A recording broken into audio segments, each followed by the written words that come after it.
Welcome to Baby's Birthday. Each show joins a mum-to-be and counts down to the birth of their baby, revealing all the drama, laughter and tears involved in giving birth. Because let's be honest, giving birth is never a walk in the park. To help chart each birth, this is the Baby's Birthday Clock. It's there to count down to each mum's due date. And once labour kicks off, the clock kicks in and times the birth so you know exactly how long each mum's been in labour, whether it's 2 hours or a whopping 20 hours. All the action of the birth is boiled down into a half-hour show. So, we'd better crack on. Oh, God. That's it. Today we're following Angela Walker and her partner Andy for the birth of their second child, but it's not plain sailing. So I kept saying to the midwife, is this baby moving, is it moving? And they kept saying, yeah, it's moving, Angie, it's moving, keep on pushing.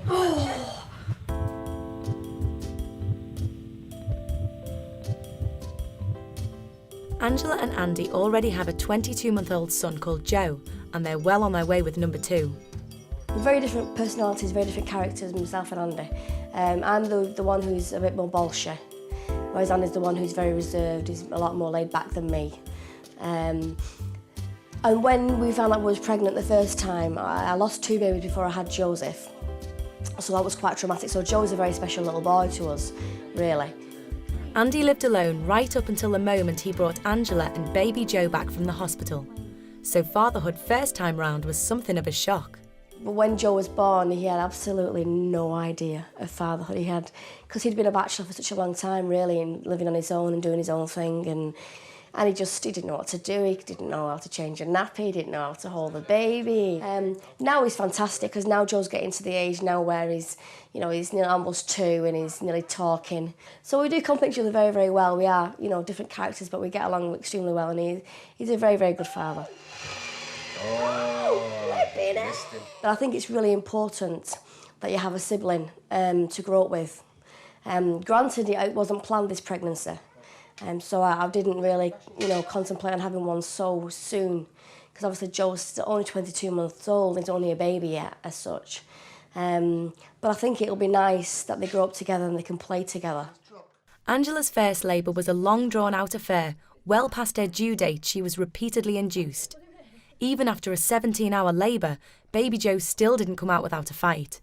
It ended with a ventouse delivery that left both mum and baby battered and bruised. Well, no, I'm not so bad about having the epidural, really, or anything like that. I just hope it's a bit quicker. Yeah. I hope I go naturally as far as I don't have to get induced. Or, you don't have the trauma. And I don't have to get, the ventouse or the forceps. Because it was awful last time. I was so upset. History's repeating itself and Angela is once again overdue. At the hospital, she needs to be given a clean bill of health if she's to buy extra time and postpone being induced. But the doctors are concerned to find out her blood pressure's high and protein in her water. Not good signs. I've just spoken to the consultant and he wants you to come in this evening. Oh, fabulous. That's just what I wanted to hear. Oh, right. So if you go home and get your stuff and then come back to M4 ward. Right. And they'll hopefully have the results of your blood test by then. Okay. I knew this would happen.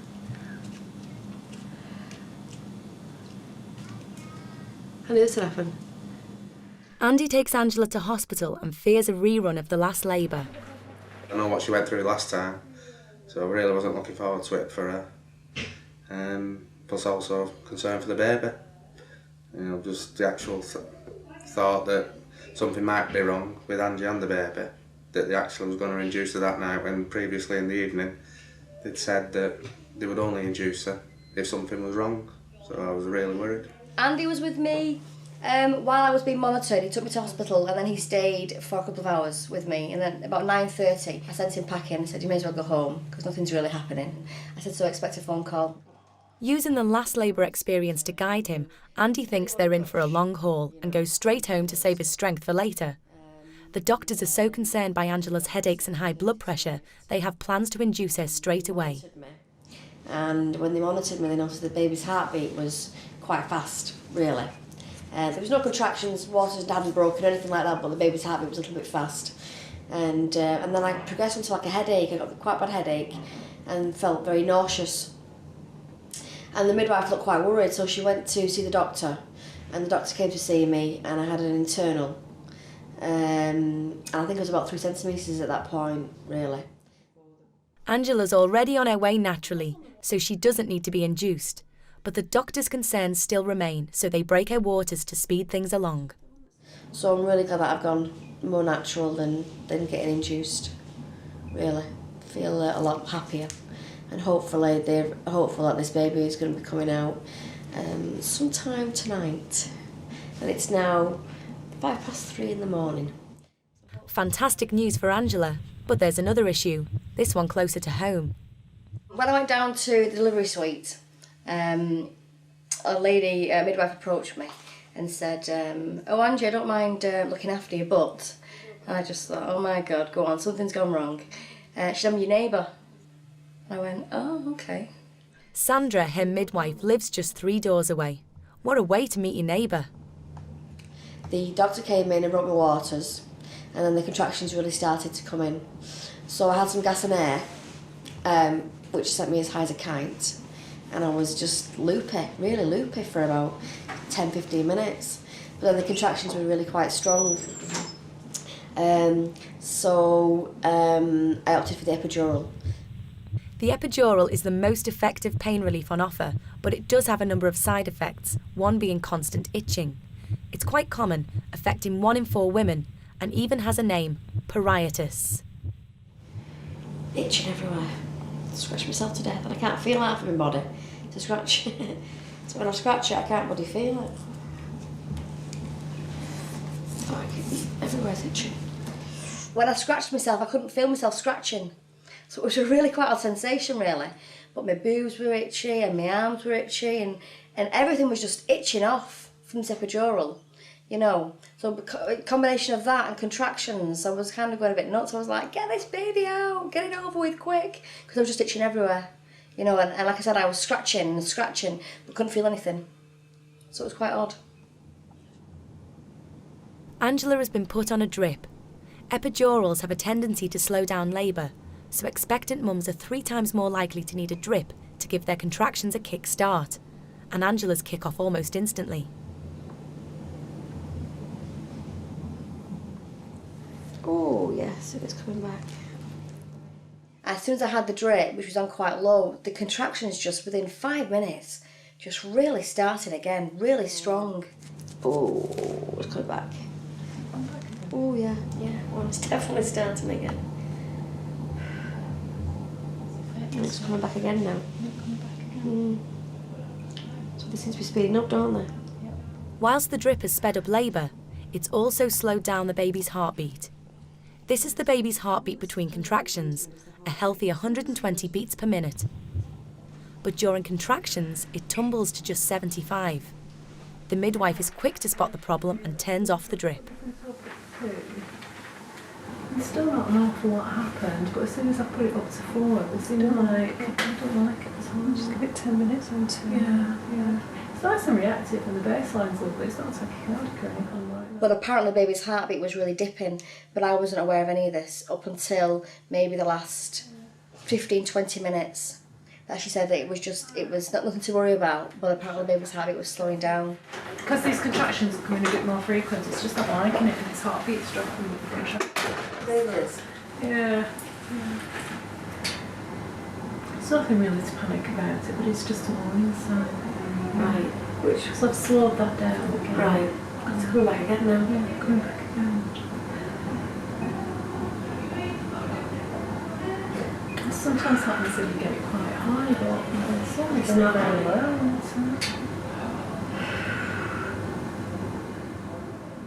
The midwife was a bit concerned, Sandra, because I could feel the contractions quite strong, because it was like a very, very intense period, like a dragging pain. And then she went and got, must be a conventional method, of an ice cube. She wrapped it in a glove, and then they started to kind of put it on my abdomen as to where I could feel the cold. And it was odd, it was different on both sides. Cool. Tell me what it feels like that. No. Let me ask you. The ice cube is used to see if the epidural is wearing off. No, not really. No. Different from that side? Yeah, absolutely. Yeah. This side feels It feels colder. Right, and that side doesn't. Now it feels cold. Thinking she has a long way to go, Angela's considering having her epidural topped up. Remember, she was only 3 centimetres dilated less than 4 hours ago. But when the doctor examines her, she is shocked to hear the magic words every woman in labour wants to hear. You're 10 centimetres and fully dilated. I'm fuller? Yes. Am I? Yes. I took such a long time to dilate with Joe that I wasn't expecting this. I mean, hence I'd sent Andy home anyway, because I wasn't expecting this at all. So when she said to me, "You're fully dilated, you can start to push," it was like, oh my God, how fast was this? How did I dilate so quickly? You're a star! Bloody hell, it's so where's my own? And I was on for about 10 minutes and the phone went telling me to get my skates back on. She was ready to start, so that was a real shock because she'd had such a long labour last time, so I was back to the house and back at the hospital within the hour. Because I could feel my womb kind of contracting. I couldn't feel any pressure from the baby, I don't suppose. But I could just feel this contraction. I remember saying to Sandra, I really want to push, and she's saying, don't push, because Andy's not arrived. Just chill out for a minute. Oh my gosh. Oh.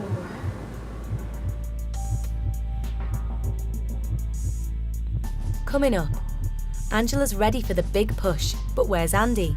And will he make it back in time for baby's arrival?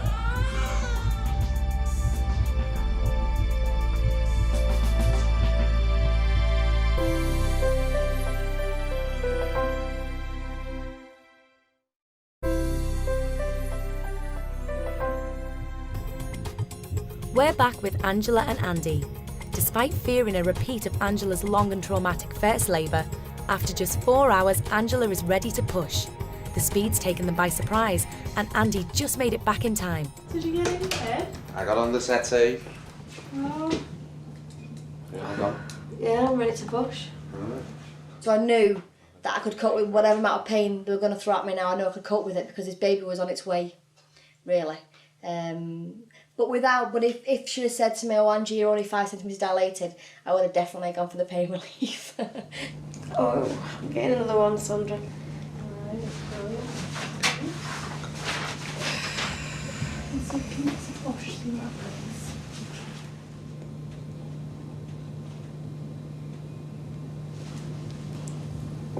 I feel pressure. Yeah, just push against that pressure.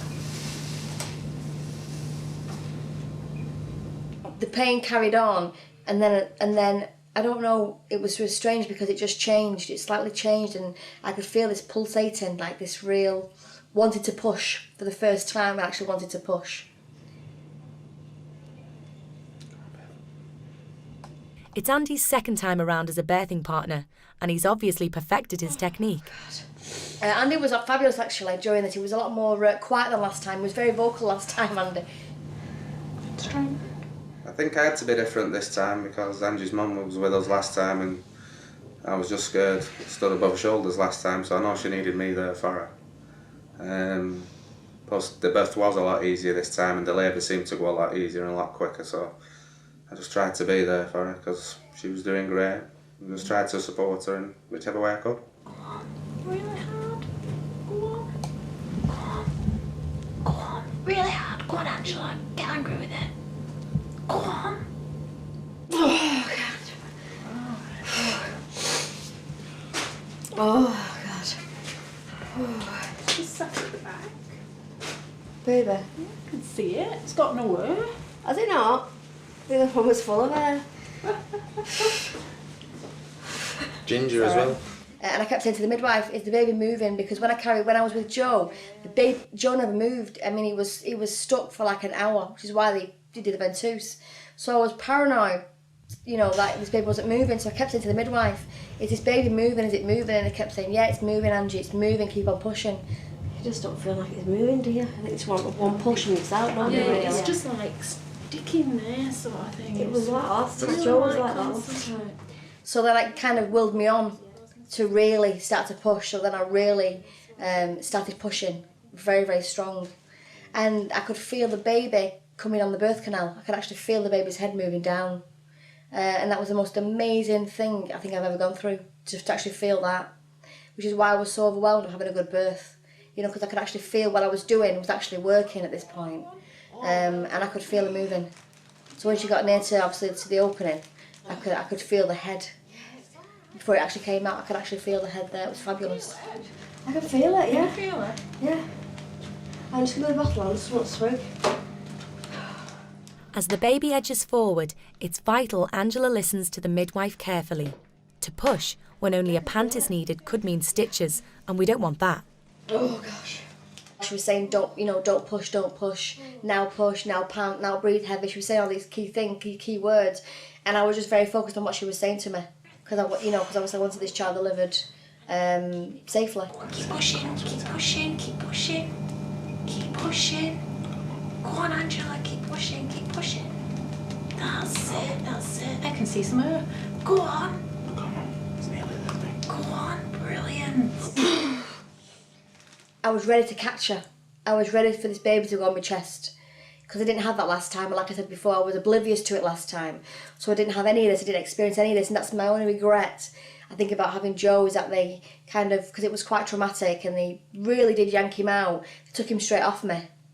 So I gave birth, and then they moved him. They just kind of showed him me and took him off me. And I didn't get him back then for a few minutes. Whereas this baby, I kind of wanted to feel everything, you know. So my hands were kind of ready to catch this child, you know, to put her on my chest as soon as she was born.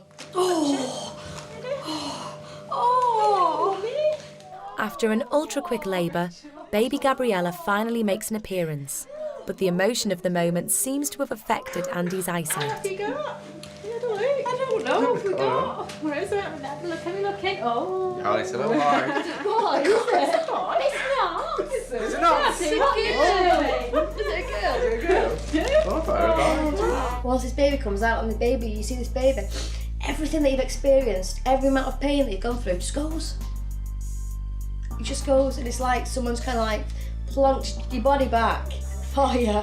You know, I mean, obviously you're very tired, but you just forget completely the pain that you've been through, you know, and you just focus on this little baby. Oh. Gabrielle. Good morning, Gabriella. What time is it? 20 to 5. 20 to 5.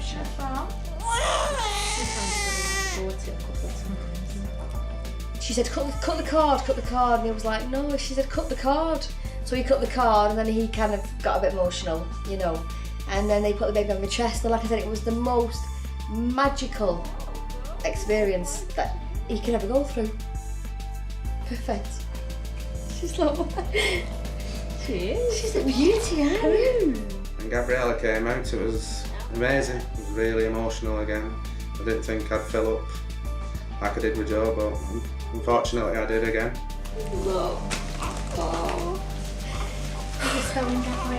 Andy's the most unemotional person that you'll ever meet. He's not an emotional person, Andy. He never showed any emotion really, and he just started to cry. Very touching. Yeah, fabulous. Beautiful. Yeah. It was like looking at Joe.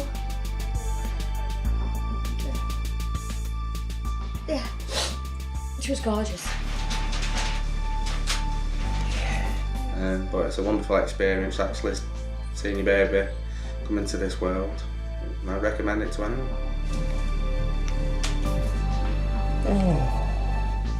You can't have a great labour because it's the most painful thing that you'll ever go through in your life, really. But it's also the most magical thing that you'll ever go through in your life.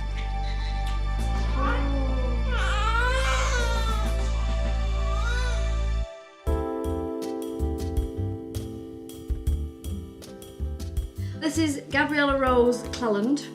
Okay, she's 10 days old. She was born the 11th of April at 4:40 in the morning. She's an absolute dream of a baby. She's sleeps and eats. So and that's contented and very well-natured. contented. Yeah, very contented, well-natured baby. I don't think either me or Angie were looking forward to the birth because she's carried so badly. But the birth went a dream, and since she's been born, she's been an absolute dream as well. And it couldn't have gone better really. seeing as Joe was so traumatic. Yeah. And she's just a little angel and we're so happy with her. But is every member of the family as happy as Mum and Dad? Joe's great with the baby. He's really good. He's just very rough. Obviously, so when he rocks her to sleep, he really rocks her to sleep. But it's just hard to divide your time between two babies. Ringing the bell, Joe. Ring it, pull. Pull. Like the fireman does. Oh, it's very good. I'm a lot more hands-on with Gabby, but Angie still does the majority of work. I was a nervous wreck with Joe. I'm not with Gabby, but Angie's still a lot better with Gabby. Like I said, she's a fantastic mother. She's a real natural, whereas I'm not. But I am a lot more hands-on, a lot more confident this time. Plus, I'm keeping Joe occupied. I'm really enjoying her. Really enjoying every minute of it. Really, it's great, and because she's such a good baby, it makes everything even easier. You don't even know she's here. No, because I think your first baby, it's such a culture shock that you think, oh my God, my life's finished and it's over, and it's changing nappies and feeding and getting up through the night, and that's hard at the time, But this now is easy. Maybe it's because I'm used to having such a demanding little boy, and work, playing with him all the time. That this now is extremely easy. A bad experience first time around led Angela and Andy to dread their second baby's birthday. But Gabriella Rose arrived after just 4 hours and 40 minutes in labour. What a star. No more for us. No more. It's nice that we've got a boy and a girl now, I think.